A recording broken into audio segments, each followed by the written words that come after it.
اگر ایک بندہ اپنی شکست تسلیم نہیں کرتا، وہ 100 لوزر بن جائے تو ایسے ملک تباہ ہو جایا کرتے ہیں۔ چند افراد اتنے ضروری کیسے ہو گئے ہیں ملک کے لیے کہ ان کے لیے ملک کو تباہ کر دیا جائے؟ یہ پاسبل نہیں ہے۔ آپ 80-90% عوام کے خلاف جا کے یہ نظام نہیں چلا سکتے۔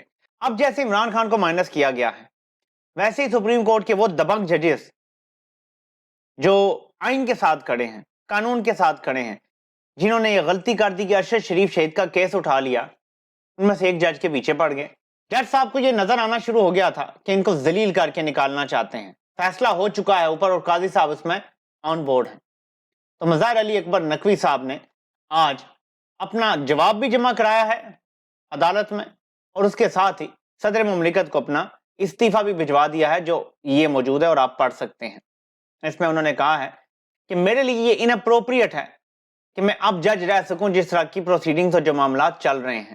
اب کچھ لوگ کہیں گے جی اپنی پینشن بچانے کے لیے فیصلہ آنے سے پہلے مستعفی ہو گئے ہیں، طرح طرح کی لوگ باتیں کریں گے، لیکن یاد رکھیے گا، ایک پیمانہ رکھ لیں، جو اس ملک میں کرپٹ ہے وہ اسٹیبلشمنٹ کے خلاف نہیں کھڑا ہو سکتا۔ یہ جج اسٹیبلشمنٹ کے خلاف کھڑا تھا، اس لیے میں نہیں تسلیم کروں گا کہ کرپٹ ہے۔ آپ جو مرضی لے آئیں، میں یہ تسلیم نہیں کر سکتا۔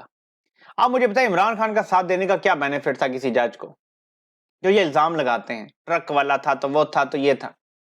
اسٹیبلشمنٹ ایک سائڈ پہ کھڑی ہے، جو جج ان کا ساتھ دے گا وہ تر جائے گا، اس کو لندن میں جائیدادیں بھی مل جائیں گی، 5 براعظموں میں جائیدادیں بن جائیں گی، پیسہ مل جائے گا۔ وہ کیوں عمران خان کا ساتھ دے گا جو اپنی حفاظت نہیں کر سکتے، جو بیچارہ جیل میں بیٹھا ہے 200 مقدمات بھگت رہا ہے؟ صرف حق اور سچ کے ساتھ کھڑے ہونے والے ججز، جن کو پتا تھا کہ آئین یہ ہے اور یہ غیر آئینی باتیں کریں، وہ آئین کے ساتھ کھڑے ہو گئے، قانون کے ساتھ کھڑے ہو گئے۔ یہ بڑا تکلیف دہ منظر ہے کہ آج مظاہر علی اکبر نقوی نے استعفیٰ دے دیا ہے۔ اس کے بعد نمبر آئے گا اعجاز الاحسن صاحب کا، جنہوں نے اگلا چیف جسٹس بننا ہے، کیونکہ کوشش یہی ہوگی کہ کسی طریقے سے ان کے علاوہ منصور علی شاہ یا جو بھی سینئر موسٹ ہوگا ان کے بعد اس کو چیف جسٹس جلدی بنا لیا جائے، اگر قاضی کو ایکسٹینشن نہیں دے سکتے۔ محسن اختر کیانی صاحب کا بھی جو آج کا کنڈکٹ تھا، جو انہوں نے آج ایجنسیوں کے بارے میں بات کی ہے اور جو مسلسل کرتے چلے آ رہے ہیں، تواتر سے بات کر رہے ہیں، اگلا نمبر ان کا بھی آ سکتا ہے۔ تو 2-3 اور ججز کھٹک رہے ہیں، منیب اختر صاحب ہیں، اعجاز الاحسن صاحب ہیں، محسن اختر کیانی صاحب ہیں، شاید میاں گل حسن اورنگزیب صاحب بھی ہیں، باری باری سب کا نمبر آئے گا۔ یہ ایک شروعات ہیں۔ ابھی مظاہر علی اکبر نقوی صاحب نے اصولی طور پہ جو استعفیٰ دینے کا فیصلہ کیا ہے، اندر کی خبر یہی آ رہی ہے سامنے، ظاہر ہے کہ کنفرم نہیں کیا ابھی تک، ان سے کسی کا رابطہ نہیں ہوا، کہ ان کے خلاف وٹنس تیار کرنے کے لیے لوگوں کو اٹھایا جا رہا تھا، اغوا کیا جا رہا تھا، مار کے ان کو ان کے خلاف وٹنس بنانا تھا۔ انہوں نے کہا کہ اس سے بہتر میں استعفیٰ دے دوں، مجھے ہی ہٹانا چاہتے ہیں نا، اب لگے نہیں جو کرنا ہے۔ تو یہ ہے صورتحال اس وقت پاکستان کی، کہ کبھی پارٹی سے بلہ لے لو، جج سے اس کی نوکری لے لو، جو خلاف ہوگا نا اس کو پڑ جاؤ۔ پاکستان ایسے چلایا جا رہا ہے جیسے غاصبوں نے یہاں قبضہ کیا ہے، کوئی ایسٹ انڈیا کمپنی بیٹھی ہوئی ہے اور وہ ہم سب پہ ظلم کر رہی ہے۔ یہ نظام نہیں چل سکتا، اس لیے 8 فروری کو آپ نے اس نظام کو بدلنے کے لیے آپ ووٹ دینا ہے۔ آپ کو بلے کا سمبل مل گیا، یہ عوام کو ملا ہے، ورنہ آپ کو شاید پرابلم آ جاتا کہ کدھر ووٹ دینا ہے، کس کو دینا ہے، کیا کرنا ہے۔ اب آپ نے امیدوار تو دیکھنا ہی نہیں ہے، آپ نے بیلٹ پیپر پہ دیکھنا ہے بلے کا نشان، مور۔ یہ کیا کریں گے، بلے سے ملتے جلتے کچھ ڈنڈے بھی کچھ لوگوں کو دیں گے نشان، اور وہ اوپر نیچے رکھ دیں گے۔ یہ کرکٹر کے ہاتھ میں بیٹ بھی پکڑا دیں گے۔ میں آپ کو دکھاتا ہوں کہ کس طرح ہو سکتا ہے۔ جس طرح یہ عمران خان کے ہاتھ میں آپ کو بیٹ نظر آ رہا ہے، ایسے الیکشن سمبل بن سکتا ہے کہ ایک کرکٹر ہے، اس نے بلہ پکڑا ہوا ہے ہاتھ میں، تو کرکٹر ہوگا۔ آپ نے دیکھنا ہے بیٹ، یہ ریکگنائز کرنا ہے آپ نے۔ اب اتنی ذمہ داری آپ کی ضرور ہے۔ یاد رکھیں، آپ کی آزادی کے لیے عمران خان جیل میں ہے، 10,000 لوگوں کو جیل میں ڈالا ہوا ہے، یہ آپ کی آزادی کے لیے وہ قیمت چکا رہے ہیں۔ خواتین ہیں، ڈاکٹر یاسمین راشد صاحبہ تقریباً 73 to 75 ایئر اولڈ ہیں، کینسر سروائیور ہیں، وہ جیل میں ہیں آپ کی آزادی کے لیے، ورنہ ایک بیان دے کے باہر آ جائیں، اپنی باقی زندگی سکون سے گزاریں، انہیں بھی تو سکون چاہیے نا لائف میں۔ تو آپ نے اپنا کردار ادا کرنا ہے۔ ناظرین، پرویز مشرف کی پھانسی بحال ہو گئی ہے۔ اب میں اس میں قاضی کی نیت نہیں دیکھتا، قاضی کی نیت تو یہی ہے کہ ایک طرف میں فوجی عدالتیں بحال کروں گا، دوسری طرف مشرف کی سزا بحال کر کے میں بڑا آئینی بن جاؤں گا۔ یہ ڈرامہ ہے، ہمیں پتہ یہ ڈھکوسلا ہے، لیکن اس فیصلے کے بڑے دور رس اثرات ہوں گے، یہ یاد رکھیے گا۔ وہ کیوں؟ اگر آج مشرف کی پھانسی بحال ہو سکتی ہے تو جو موجودہ دور کے ڈکٹیٹرز ہیں نا، آج سے 5-10 سال بعد ان کو بھی پھانسیاں لگ سکتی ہیں، اور اگر یہ زندہ ہوئے تو ان کی زندگی میں ان کو پھر لٹکایا جائے گا، نہیں تو مر کے بھی اگر لٹکا دیا گیا تو کیا ہوگا؟ ساری زندگی ان کی اولادوں کو یہ تانا ملے گا کہ تمہارا باپ غدار تھا، ایک ڈکٹیٹر، ایک غدار تھا، یہ مہر لگ جائے گی مرنے کے بعد بھی، اور ان کے خاندان نسل در نسل غدار کی اولاد کہلائیں گے۔ اپنے وطن سے غداری، یہ کتنی بڑی سزا ہے، سوچیں۔ موجودہ دور کے آمروں کو بھی اس پہ غور کرنا چاہیے۔ ان کا پلان جو بھی ہے مشرف کے حوالے سے، قاضی کو تھوڑی سی اہمیت دلوانے کے حوالے سے، تھوڑا سا انہوں نے یہ سیکریفائز کیا ہے، لیکن آگے سب کو پتا چلے گا کہ اس فیصلے کے بڑے دوررس نتائج آنے والے ہیں۔ آپ سے انشاءاللہ پھر ملاقات ہوتی ہے۔ اللہ پاک آپ سب کا حامی و ناصر ہو، اور سب کے سننے کا بہت بہت شکریہ۔